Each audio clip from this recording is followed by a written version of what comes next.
Sir आम्ही पैसे गोळा करू, पण हे 1-2 दिवसात होणारं काम नाही बघा. आम्ही समजा हिशोब केलाय. तुम्ही गणित वजाबाकीचं केलं अभिजित, गुन्हागाराचं काय? आणि तुम्ही जे केलंय त्याचे कितीतरी पट त्रास होतोय, त्याचं काय? चुकलं सर. आता पुस्तकातलंच गणित लय सोपं वाटायला लागलंय बघा. हो ना, आता करा, नाही तर मग अशी परिस्थिती आहे, करावं तर लागेलच ना. खरं तर मला हे जेव्हा सगळं समजलं तेव्हा सगळ्यात पहिल्यांदा विचार मनात आला की आपण पैशाची मदत केली तर हे सगळं सॉल्व्ह होईल. पण नंतर मला समजलं की चूक तुमचीच आहे. मग मी ठरवलं की हे सगळं तुम्हालाच करायला लावायचं, आणि मी पाठीशी आहे ही खात्री असू द्या.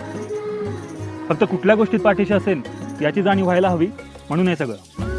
सर आता आमची पैशाची अडचण नाही. मग कशाची अडचण आहे?